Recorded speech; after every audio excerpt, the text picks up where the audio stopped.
Les membracides sont présents sur la Terre depuis plus de 40 millions d'années. Ils ont développé pour survivre des stratégies efficaces, camouflage, mimétisme, mais également des alliances avec d'autres espèces et le langage.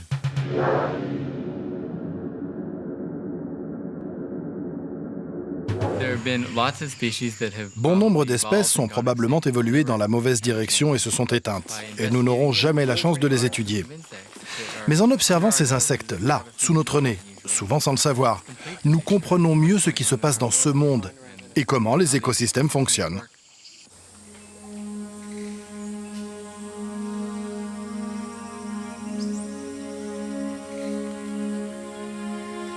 On jurerait que cette colonie est attaquée par les fourmis. La réalité est bien différente. À l'état larvaire, les membracides n'ont aucune défense, ni griffes, ni venin, et impossible de fuir le danger. Leurs ailes ne sont pas encore développées. Pour survivre dans un monde hostile, nombre de ces membracides nouent des alliances. Ils forment des associations avec d'autres insectes. C'est une stratégie d'évolution payante. Leurs meilleurs complices sont les fourmis.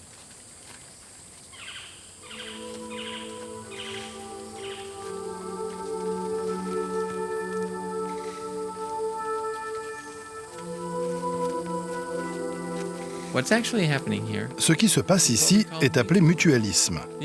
Ces fourmis n'attaquent pas les membracides, elles leur demandent de la nourriture. Les membracides produisent un miella dont les visiteuses raffolent.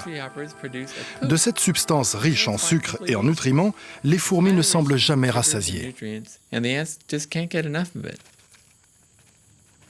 Stratégie d'entraide numéro 1, échanger nourriture contre protection.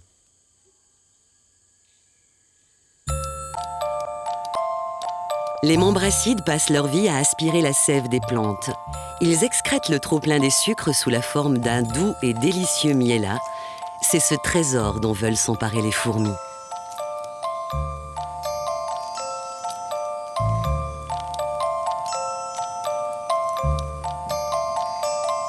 Ces excréments constituent une excellente source de nourriture et disponible en permanence.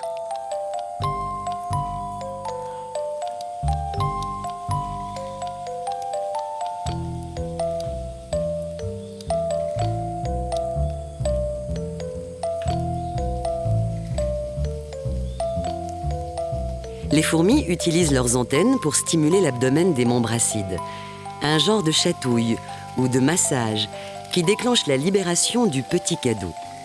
Ici, le membracide joue un peu le rôle de la vache à lait et la fourmi de la fermière.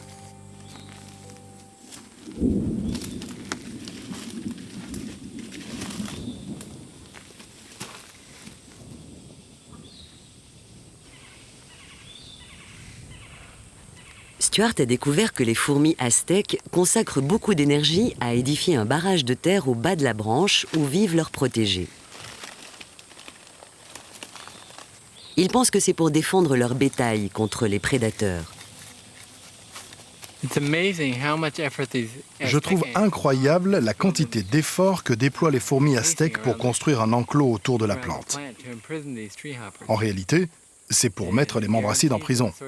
Ce travail leur garantit la ressource en miella. Les membracides bénéficient de la protection des fourmis, mais ils sont à leur merci. La protection, c'est ce dont les bébés membracides vulnérables ont le plus besoin. Tout se passe comme si les fourmis avaient compris le cycle de développement des membracides. Elles protègent les œufs, les nymphes et les adultes contre tous les prédateurs qui se présentent. Pour elles, chaque larve est précieuse.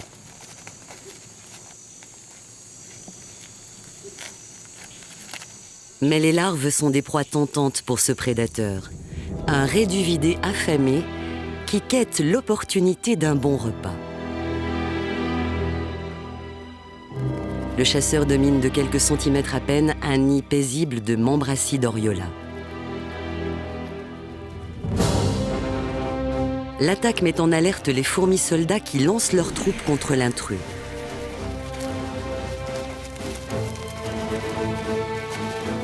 Pour sauver sa peau, celui-ci doit s'enfuir.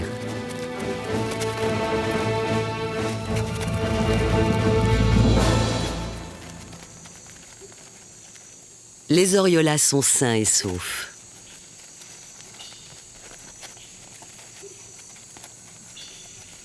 L'armée des fourmis en patrouille est un avantage considérable.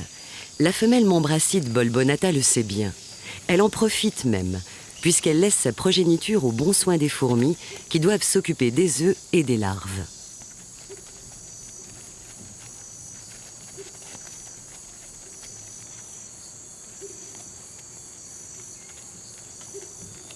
L'une des stratégies gagnantes de l'évolution consiste à nouer des alliances. Service contre service. Je te nourris, tu me protèges. Mais il existe d'autres types de contrats. La communication fait partie des solutions les plus subtiles. Quand on se comprend, on peut se porter assistance. Depuis 15 ans, l'Américain Rex Cockcroft est le spécialiste de la communication sonore chez les Mombracides.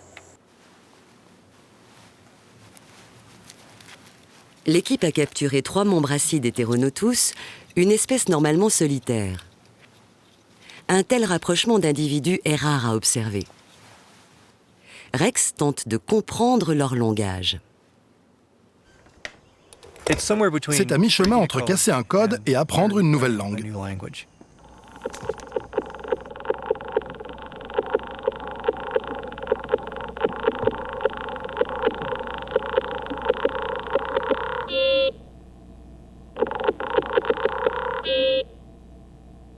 Aucun humain n'avait jamais eu le privilège d'entendre parler la langue heteronotus.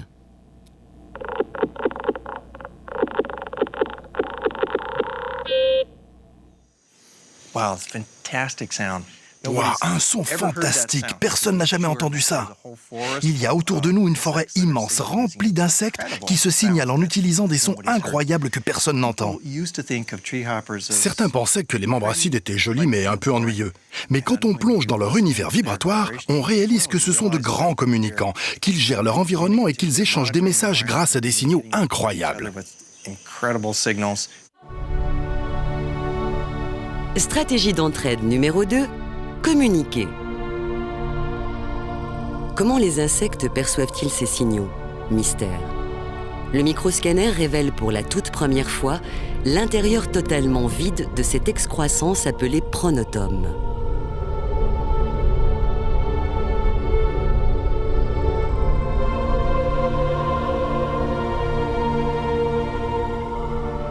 Les scientifiques ont déjà prouvé que les Mombracides communiquent tactilement par leurs abdomens. Ils se demandent maintenant si leur pronotum ne pourrait pas servir de caisse de résonance, amplifier les sons et avoir une utilité dans la construction d'un univers sonore. Les recherches de Rex ont révélé que les Mombracides se parlent en faisant vibrer les tissus de la plante qui les porte. Leurs pattes couvertes de poils sensoriels leur permettent peut-être de percevoir ces signaux. Leur tarse griffu s'accroche solidement au support végétal.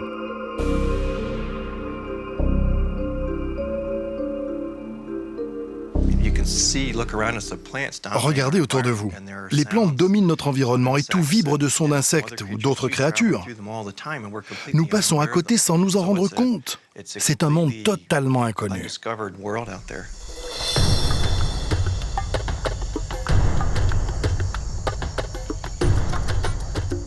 Découvrir l'inconnu.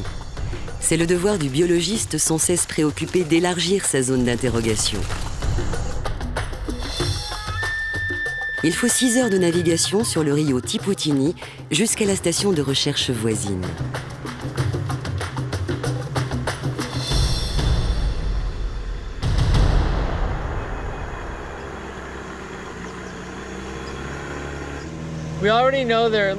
On sait déjà qu'il existe au moins 3000 espèces de Mombracides sur la Terre.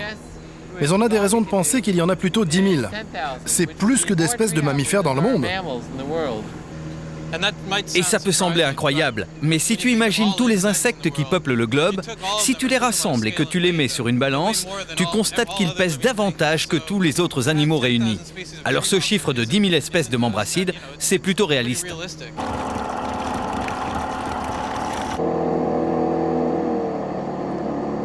Le niveau de la rivière est particulièrement bas.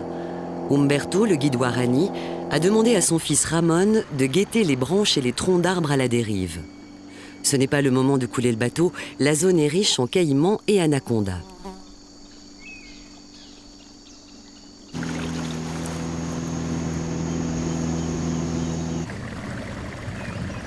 Il n'y a pas de tiges ni de feuilles à scruter sur le bateau, et Stuart s'impatiente. De nouvelles espèces l'attendent forcément.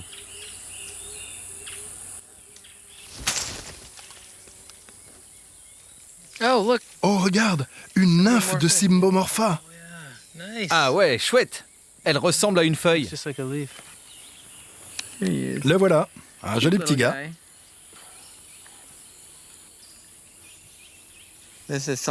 C'est un immature solitaire, mon préféré.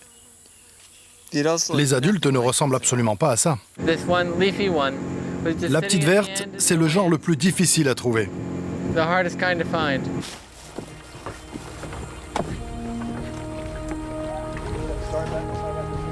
Une raison essentielle a poussé Stuart à prendre le risque de cette expédition sur le Rio Tiputini.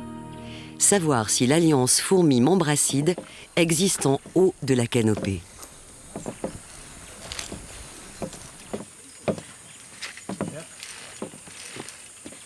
Il y a pas mal de membracides ici, hein.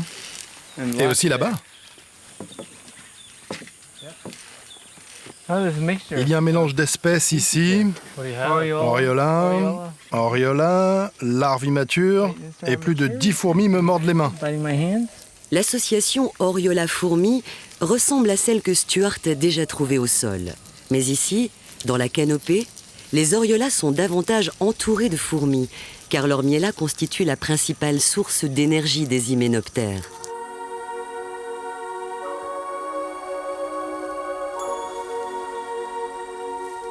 Du haut d'un arbre géant, une autre question se pose, essentielle. À qui appartient cette forêt des merveilles? Je peux m'imaginer être un minuscule membracide de quelques millimètres de longueur avec un aspect bizarre, avec des couleurs extraordinaires, des formes que personne n'aurait imaginées. Je plonge ma trompe à l'intérieur de l'arbre, je suce la sève. Elle est sucrée, hier elle était un peu salée, demain elle sera un peu acide ou amère. Je vis ma vie de membracide. Les miens sont ainsi depuis 40 millions d'années ou davantage. Je ne verrai même pas l'immensité de cette forêt autour. Je pourrais croire qu'elle est à moi. Je ne saurais pas que des créatures autour, appelées les hommes, sont en train de la menacer, de la détruire. Je suis une simple petite partie de la biodiversité. Je suis un petit membracide de rien du tout. Mais je suis au moins aussi important que n'importe quelle autre espèce sur la Terre.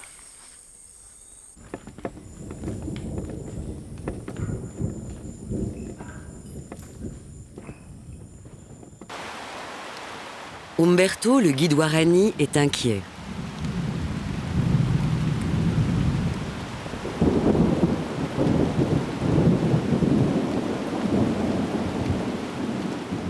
L'équipe ne peut pas revenir au camp de base sous cet énorme orage.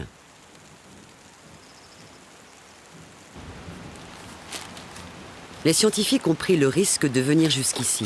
Il leur a fallu 6 heures pour descendre le courant durant la journée. À présent, ils doivent remonter le Rio après un impressionnant orage et de nuit. C'est fantastique, on a l'impression d'être dans un film de science-fiction, dans la forêt, dans le monde perdu de Conan Doyle, en train de chercher les derniers dinosaures. Et les derniers dinosaures, c'est des petits membracides.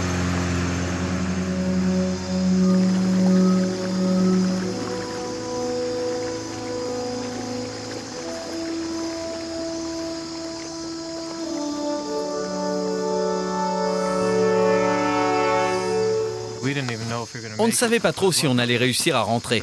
Heureusement, Umberto a décidé de passer en force. On a allumé toutes nos lampes frontales et nous voilà au camp, prêts à dîner, à observer nos membracides, puis aller nous coucher.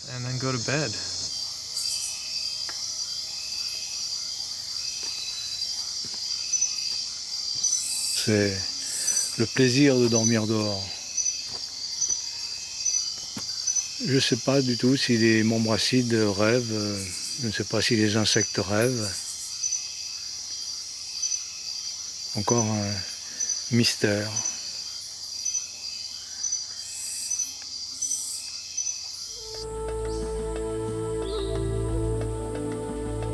L'humidité permanente et les insectes de la forêt vierge ne sont pas de tout repos pour l'organisme humain. Et pendant que l'équipe était partie, le professeur Carolina Godoy est tombée malade. Ses jambes ont énormément gonflé et elle est épuisée. Elle part voir le docteur local. Tu vas être entre de bonnes mains.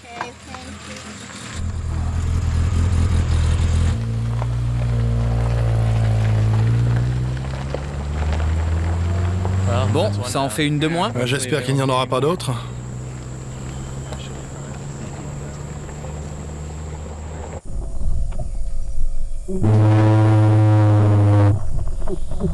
Au creux secret de la forêt pluviale, Umberto guide à présent Rex Cockcroft qui veut enregistrer les émissions sonores des membracides dans leur milieu naturel.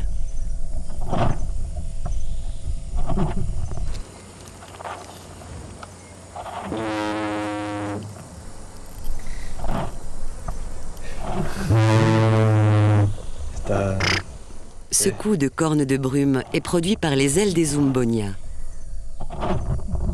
Ainsi, des insectes préviennent-ils leurs compatriotes de l'approche d'une menace potentielle? Stratégie d'entraide numéro 3, donner l'alerte.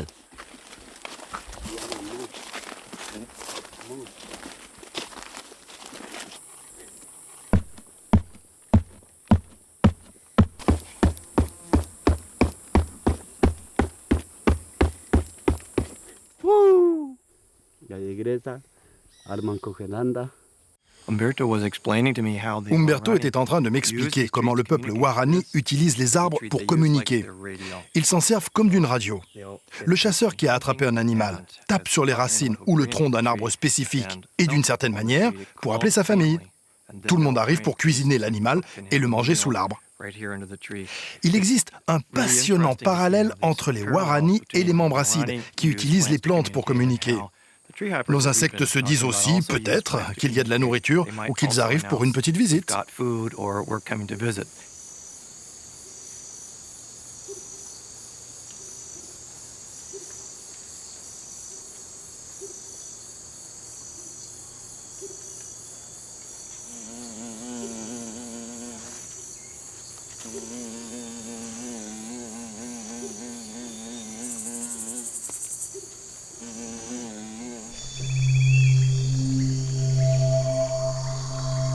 Les fourmis ne sont pas les seules à s'intéresser aux membracides.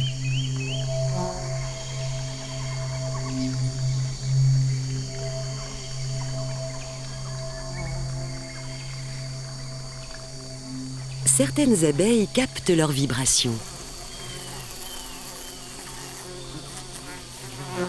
Elles sont attirées par le miella des nymphes de cette famille d'Aétalion.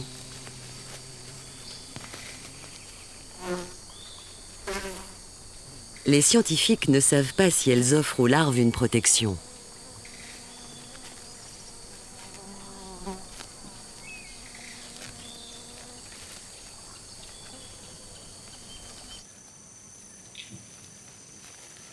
Sur certaines branches, on trouve des mères membracides en train de couver en grand nombre. C'est le cas avec ces Metcalfiella. Les chercheurs pensent qu'une femelle qui pond émet des phéromones, c'est-à-dire des substances chimiques qui permettent d'attirer d'autres femelles et les incitent à pondre à proximité. Stratégie d'entraide numéro 4, l'union fait la force. Mais la jungle est aussi le royaume des parfaits égoïstes.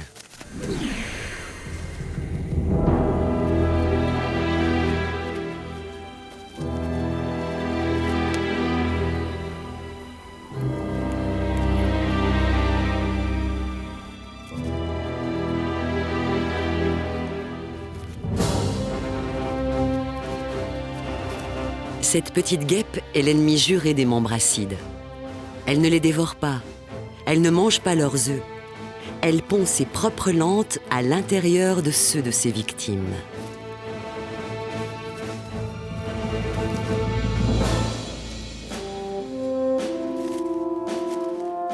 Ces œufs jaunâtres ont été empestés par les larves de la guêpe qui vont les dévorer de l'intérieur.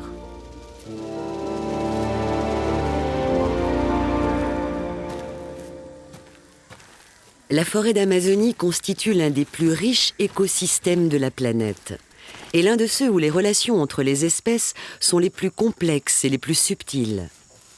Les membracides constituent une merveilleuse boucle de cet immense écheveau. La Terre tourne autour du Soleil depuis 4,5 milliards d'années. La vie est inventée sur la Terre depuis 4 milliards d'années. Elle a créé le sexe qui a permis l'évolution. Il y a un peu plus de 400 millions d'années, les insectes sont apparus à l'ère primaire. Et puis, beaucoup plus tard, à l'ère tertiaire, certains de ces insectes sont devenus les membracides, il y a 40 millions d'années à peu près. Nous avons seulement 150 000 ans, Homo sapiens. Le tout est de savoir si on arrivera à cohabiter avec cette vie formidable qui s'est développée pendant des milliards d'années, et si on donnera sa chance à cet arbre qui était probablement déjà vivant au moment où Christophe Colomb est arrivé en Amérique.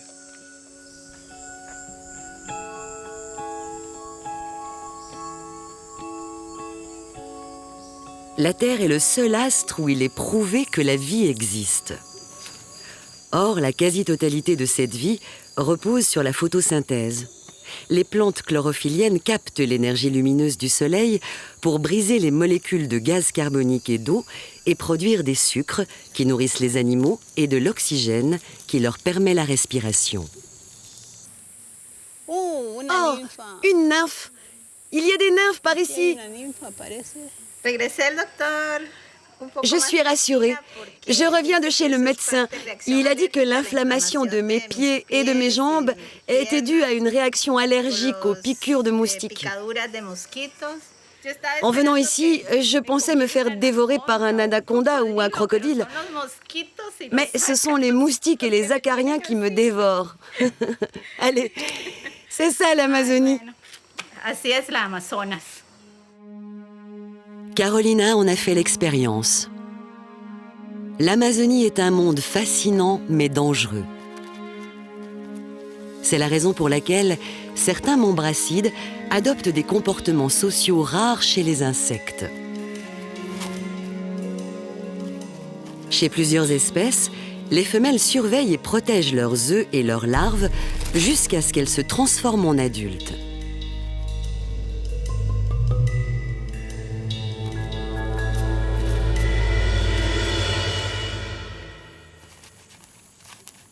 L'une de ces nymphes d'Aconophorini est prête pour sa mue finale.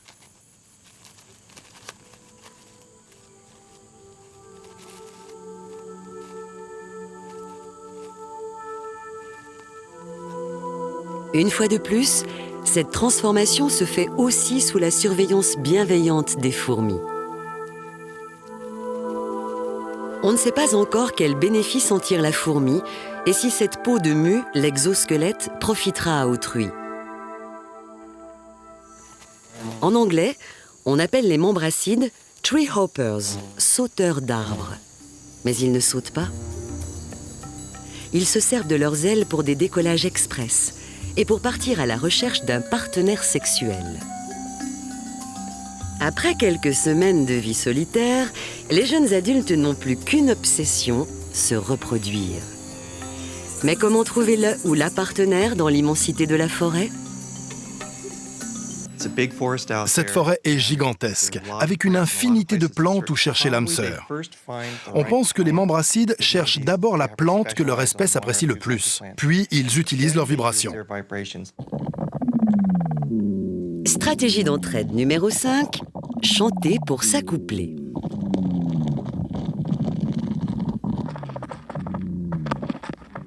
Rex a synchronisé son matériel avec notre caméra.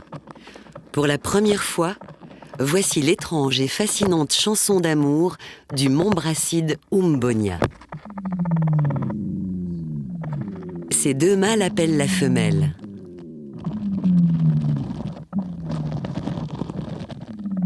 et elle leur répond d'en haut. Celui-ci a localisé la belle.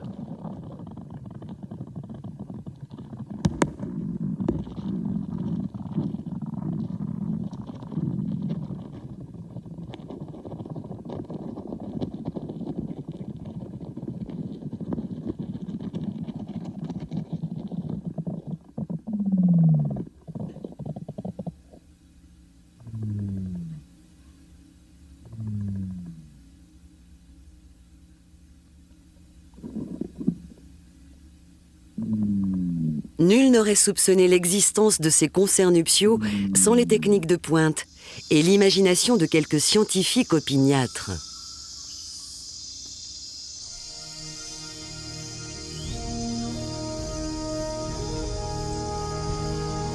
Rex ne saurait prétendre incarner le membre acide mâle en quête d'une partenaire, mais il peut jouer le rôle du dangereux prédateur d'Amazonie. L'équipe scientifique est fascinée par les résultats qu'il obtient.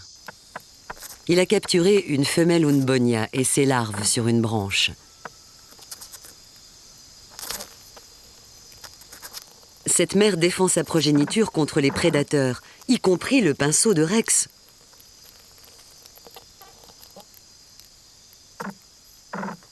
Rex amplifie les signaux sonores des insectes en utilisant des pièces du vieux phonographe de son père et 2 accéléromètres qui tiennent lieu de minuscules microphones de contact. Je vais tenter de faire parler les larves.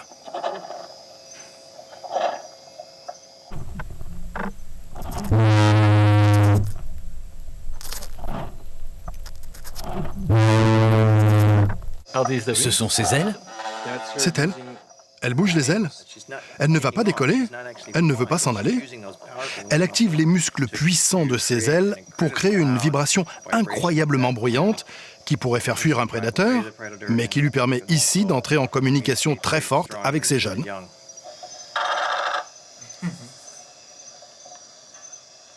Ils n'entendent pas ces vibrations au sens humain du verbe.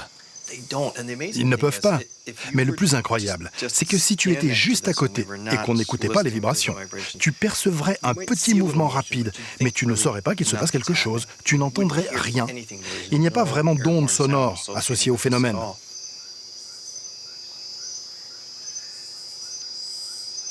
La mère fait face au pinceau de Rex et lance une attaque surprise.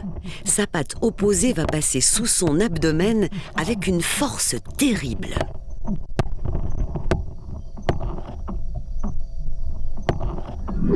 Revoyons l'action au ralenti. Ces animaux quasiment sans défense affrontent les prédateurs de très près. Une petite chose comme cette femelle défend sa couvée à coups de patte. Pour impressionner l'adversaire, elle fait bourdonner ses ailes, mais toujours de très près. Stratégie d'entraide numéro 6, se défendre avec des sons. Il est 7 h du matin et il fait déjà un bon 30 degrés très humide. L'expédition du camp Yasuni dans la plaine amazonienne se termine. L'équipe veut écouter d'autres membres acides dans un milieu naturel radicalement différent, la forêt de montagne. Direction Quito, en suivant le pipeline. Les scientifiques entameront cette nouvelle mission dans la cordillère des Andes, à 2300 mètres d'altitude, dans la forêt des brouillards.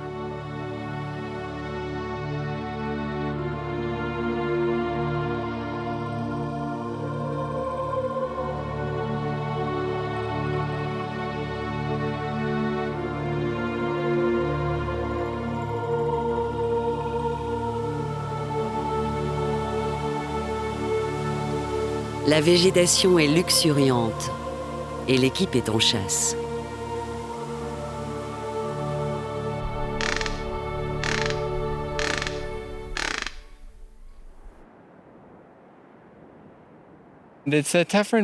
L'environnement est beaucoup plus rude pour les plantes et les animaux, y compris pour les membres acides. Il y a de grosses variations de température. C'est comme si on était en hiver à minuit et en été à midi, avec la force des rayons verticaux du soleil sous l'équateur. Nous devons nous habiller de plusieurs couches de vêtements, mais les membracides n'ont pas de tricot. Rien à voir avec ce que nous avons observé à Yasuni, dans la plaine, tout en bas.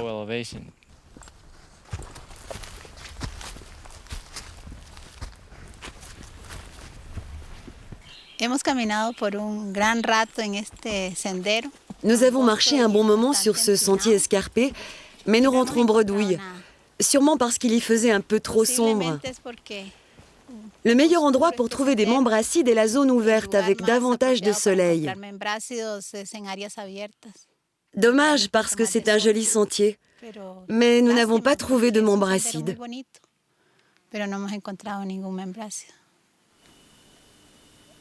Rex s'est donc éloigné de la station dans une zone plus ensoleillée. Il voit moins d'insectes ici que dans la forêt amazonienne, mais il écoute toujours bon nombre de vibrations. Et où il y a de la vibration, il y a de la vie.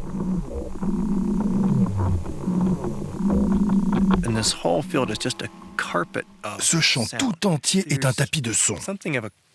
On jurerait qu'il y a une soirée cocktail par ici. Une cacophonie, toutes sortes de voix. Pour capter une émission sonore particulière, il faut trier. Un membracide qui essaie d'écouter l'un de ses congénères doit filtrer le brouhaha parasite des autres espèces. Un laboratoire mobile permet d'isoler de l'herbe bruyante l'espèce qu'on veut étudier. Nous avons un mâle et une femelle Metcalfiella.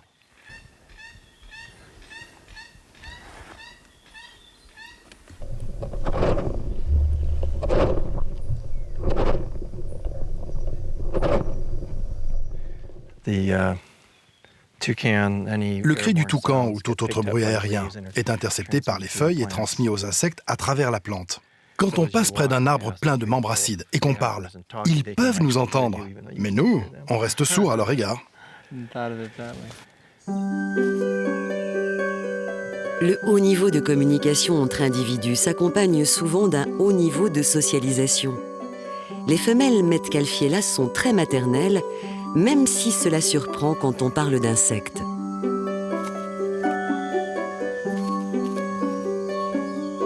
Elles vivent souvent à plusieurs sur la même branche. Comme l'équipe l'a déjà observé, la mère surveille sa ponte puis ses larves avec beaucoup de détermination.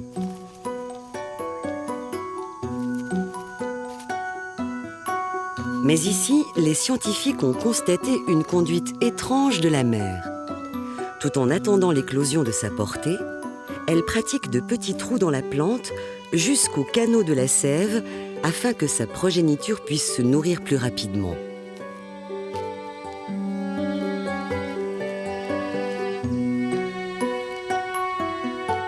Dans la forêt des brouillards, sans fourmis protectrices, les Metcalfiella sont vulnérables. Il leur faut donc rapidement grandir, ce qui explique peut-être ce comportement. Stratégie numéro 7, s'adapter collectivement à son biotope. Contrairement à la forêt d'Amazonie, il n'y a pas beaucoup de fourmis à cette altitude. Ici, nous trouvons plusieurs espèces de membracides chez lesquelles la femelle pond ses œufs, puis passe le reste de son existence à surveiller sa progéniture. Au moment où ses petits sont prêts à voler de leurs propres ailes et à fonder leur famille, elle meurt.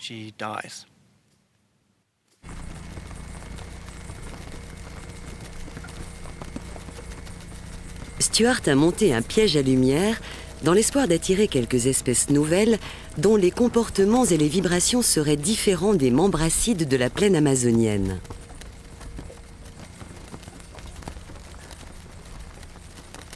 Nous ne trouvons pas souvent des draps qui ressemblent à ça, mais quand ça arrive, c'est généralement une bonne nouvelle. Mais c'est assez décevant d'un point de vue des membracides, parce qu'il n'y en a pas.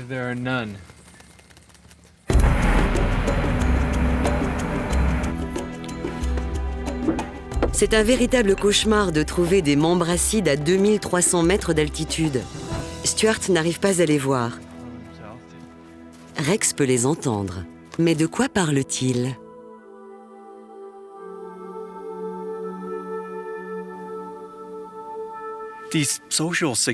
Les signaux sociaux qui s'échangent dans la colonie sont courts, reconnaissables instantanément et très fonctionnels. Ils veulent dire « au secours » ou « il y a à manger par ici ». Mais pour attirer un partenaire, il en faut davantage. À cette altitude, Rex n'a pu enregistrer aucun chant nuptial. Avec nostalgie, il partage les enregistrements qu'il a accumulés depuis 15 ans.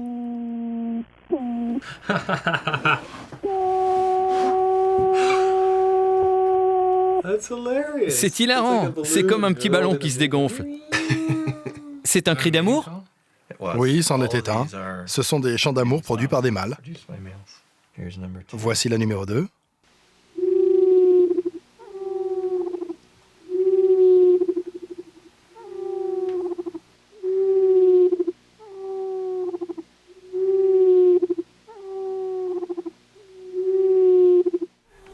Waouh, Les gens ne pensent pas que les chants des insectes sont aussi beaux. Moi, oui, on dirait des baleines. c'est vrai. C'est un seul individu qui fait ça? Non, c'est une petite chorale de mâles qui chantent tous ensemble. On va passer du sublime au ridicule. Sublime to ridiculous.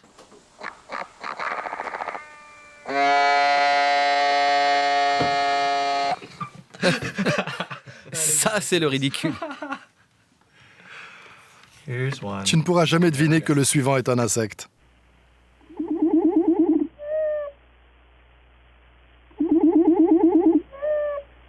Ça ressemble plus à un oiseau ou à une grenouille. Yeah, that's Vandizia myana. Oui, c'est le Vandusea miyama, un petit membre acide à peine visible. Here's number La suivante 5. est un peu plus longue, mais le final est superbe. Hang on there, there's a real punchline at the end.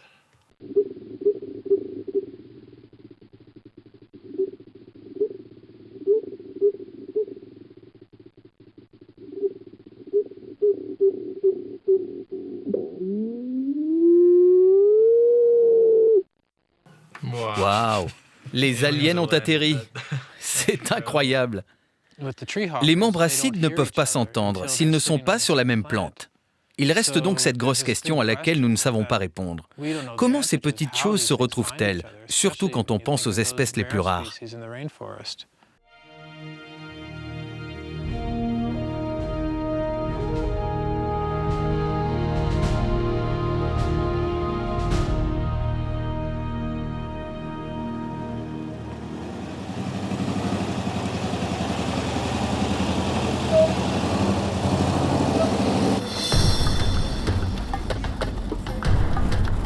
Déçue par ses trouvailles dans la forêt de la zone des brouillards, l'équipe lance de nouvelles recherches aux alentours de la ville de Mindo, dans un futur lotissement. On est maintenant à 1328 mètres, environ 1000 mètres en dessous de la forêt des brouillards. Cet endroit a l'air parfait. Dispersons-nous.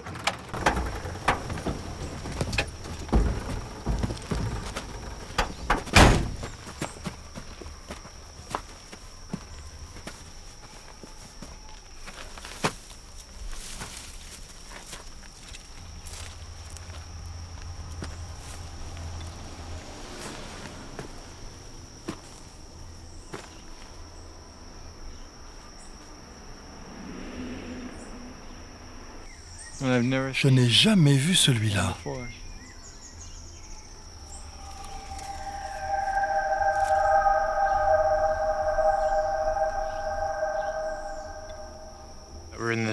Nous sommes dans une zone broussailleuse, juste à côté d'une ville. Ce n'est pas l'idéal, mais les plantes sont différentes et en conséquence, les insectes le sont aussi.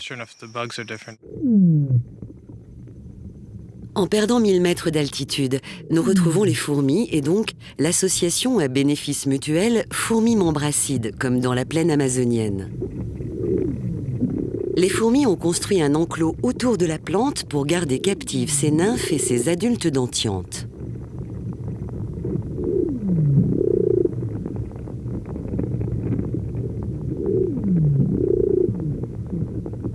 Les fourmis fonctionnent à l'odeur. Se peut-il qu'entre elles et les membres acides qu'elles exploitent et qu'elles protègent, s'instaure le début d'un langage sonore ?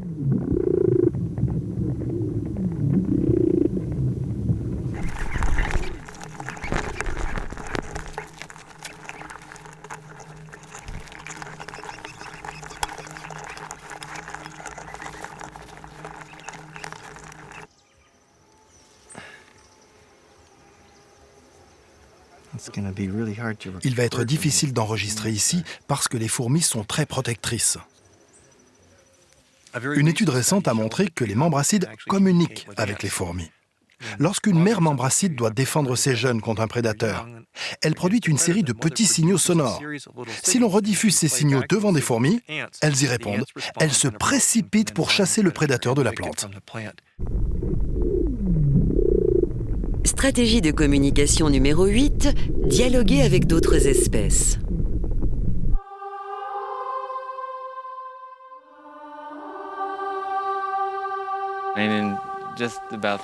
En seulement 3 semaines, on a observé presque 70 genres, ce qui est, je crois, sans précédent. Avec au moins un nouveau genre et 3 nouvelles espèces de membracides. On apprend que l'évolution darwinienne n'est pas ce qu'on croit en général, c'est-à-dire la bataille généralisée, le triomphe du plus méchant, celui qui va manger l'autre. L'évolution, c'est aussi la ruse. On est petit, on est rusé, on arrive à s'intégrer dans l'immensité de la biosphère. Et la loi de la jungle n'est pas la loi de la jungle. La loi de la jungle, c'est celle de la communauté, c'est celle de l'association. Avec ce type de science, tu ne sais jamais ce qu'il y a au bout. Tu pourrais trouver quelque chose d'extraordinaire chez les membracides, peut-être même une vérité essentielle que tu pourrais appliquer à l'humanité. Mais chaque leçon du vivant vaut par elle-même.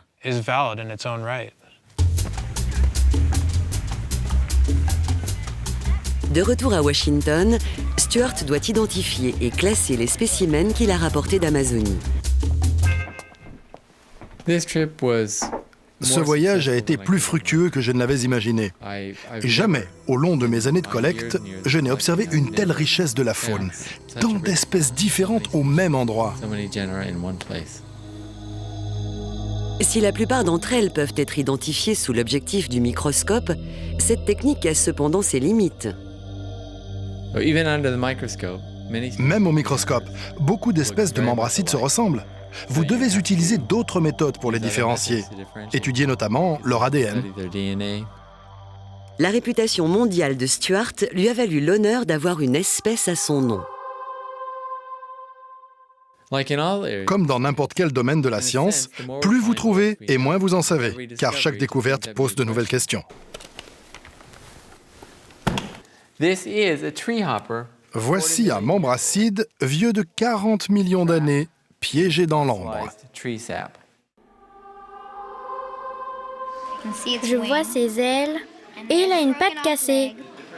Wow! Il a l'air si monstrueux. On dirait qu'il est dans l'espace. C'est trop cool. Cette espèce n'existe plus, tout comme les dinosaures.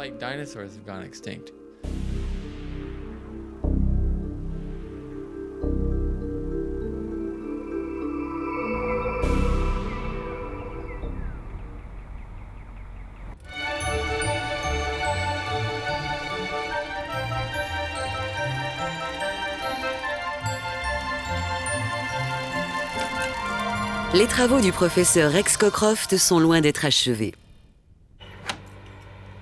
Sous le couvert de cette serre, il élève des Zumbonia crassicornis pour les besoins de ses recherches. Ces membracides font partie des 200 espèces qui vivent naturellement en Amérique du Nord. Les membracides parlent sur les mêmes fréquences sonores que nous, mais ces sons ont besoin d'être amplifiés pour que nous les entendions. Pour ces insectes, c'est le contraire. Ils perçoivent des sons que même le plus perfectionné de nos appareils est incapable de détecter.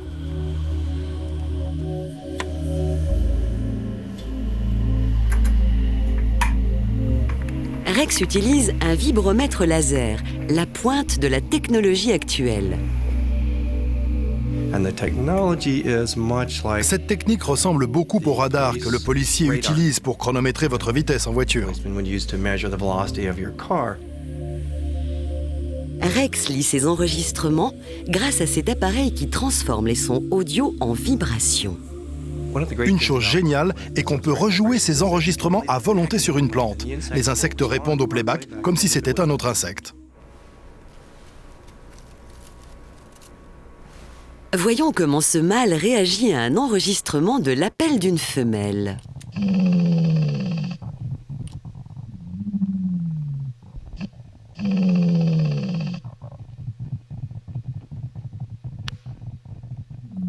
Dans un premier temps, le mâle semble désorienté.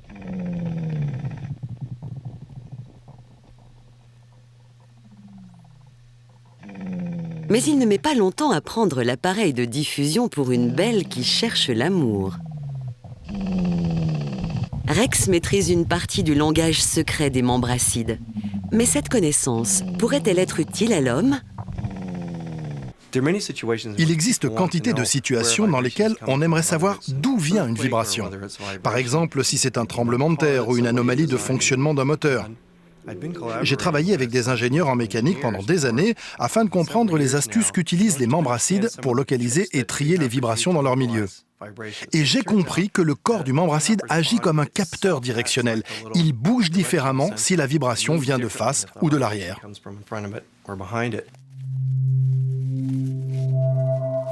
Stratégie d'entraide numéro 9, interpréter les vibrations du prédateur.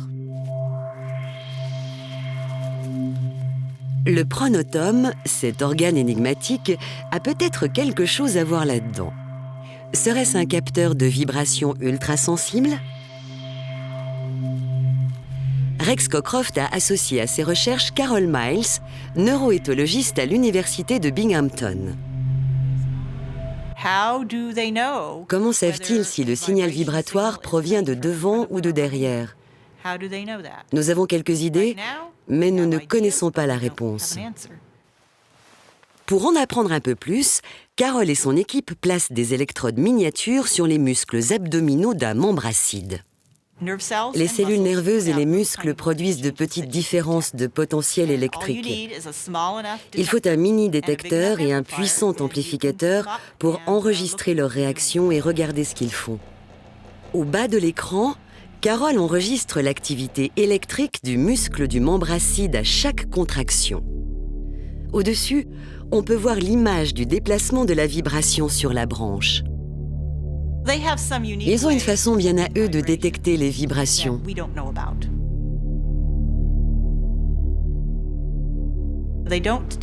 Ils ne les perçoivent pas avec des oreilles. Ils nous ouvrent une fenêtre sur un système de communication totalement différent du nôtre. Et quand on fait une découverte, on cherche des idées pour les appliquer dans notre quotidien.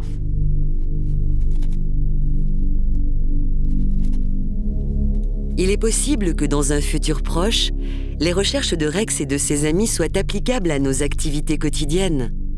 Une bonne partie de nos techniques nous ont été inspirées par la nature.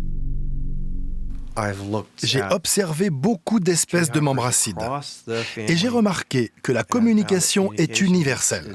Les membracides communiquent depuis 40 millions d'années et c'est peut-être grâce à cela qu'ils ont survécu si longtemps et que leur grande aventure est couronnée de succès.